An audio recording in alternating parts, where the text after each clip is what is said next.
Hoje a gente vai falar sobre um episódio curioso e pouco conhecido da tradição mística cabalística. A relação entre o rei Salomão e o rei de Tiro, chamado Hiram, segundo o Zohar.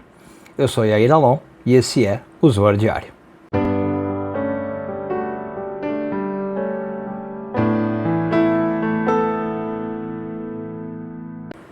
Essa semana continuamos a ler a porção de Harimot, hoje focando nos parágrafos de 90 a 91 do Zohar, 10º ano de leitura. Na narrativa bíblica, especialmente no livro de 1 Reis, que a gente já falou ontem, capítulo 5, 26, Hiram aparece como um aliado político e econômico do rei Salomão. Ele é o cara que fornece madeira de cedro e trabalhadores para construir o templo de Jerusalém.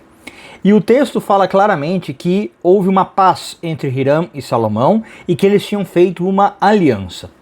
Mas o Zohar vem e aprofunda essa relação e oferece também uma informação que não está no texto bíblico. De acordo com o Zohar, o rei Hiram chegou a um ponto da vida dele que ele começou a se considerar um deus.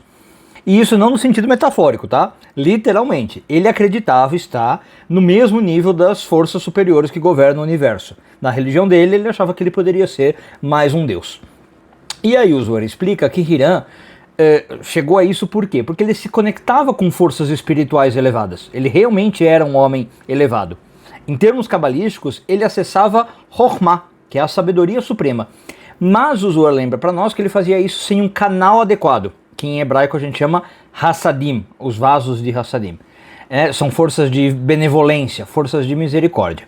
Então, trocando em miúdos, ele puxava a luz de cima para baixo, só que sem uma estrutura interna de ética, sem uma estrutura interna emocional, sem uma estrutura interna espiritual mesmo, que permitia ele não se achar, né? Ou seja, ele conter a luz de forma saudável. E na Kabbalah, isso é extremamente perigoso. Em termos cabalísticos, o que o Hiram está fazendo ele está recebendo luz sem um vaso, né? Sem ter uma limitação, e isso é destrutivo. Por isso, ele vai ter aí uma trajetória espiritual que vai levar ele à queda. Como geralmente acontece quando o ego entra na espiritualidade. E aí entra também então o papel de Salomão na visão cabalística, que ele não só possuía sabedoria, ele também chegava em Chokhmah, mas ele tinha essa Chokhmah estabilizada. Então o texto do Zohar diz que Salomão, por exemplo, herdou a lua, né? O que significa que ele reinava sobre Malchut com plenitude. Então ele possuía a Chokhmah, mas tinha a Hassadim que faltava para Hiram.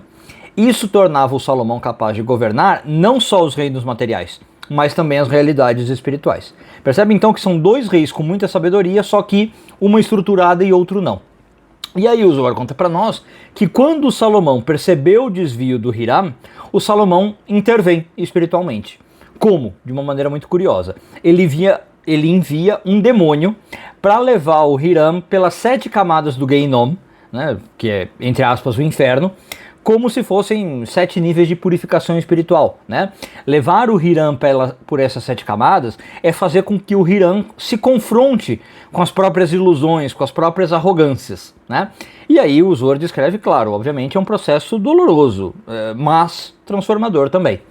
Então o Zohar fala que além disso, Salomão escrevia para o Hiram todos os dias, como se fosse uma espécie de mentor espiritual, né, de acompanhamento espiritual, até que ele viu o Hiram se desprender das forças da negatividade, né? Que ele viu o Hiram se desprender do ego, deixar de lado a idolatria, se achar um deus, enfim, até que Hiram retornasse a um caminho de humildade, né? de estabilidade.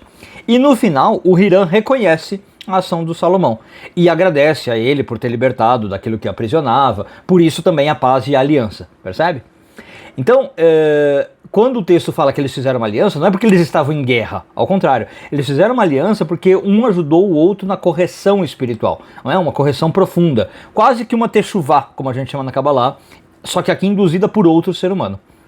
E aí eu acho que o interessante das várias lições que a gente poderia tirar do episódio é que aqui a gente vê que mesmo reis e sábios, e mesmo gente que está operando aí em planos elevados, estão sujeitos à queda, né? Quando a gente recebe a luz sem o devido preparo. Então essa sabedoria, como a gente falou, sem contenção, sem um filtro emocional, sem a expansão da misericórdia, leva à destruição. Já o verdadeiro reinado espiritual, que é lembrado como de Salomão, é aquele que sabe equilibrar, né? Rigor com bondade, sabedoria com humildade, céu com terra. E com isso ele consegue governar, como a gente falou, tanto em mundos materiais como em mundos espirituais. Um bom dia a todos e tudo de bom.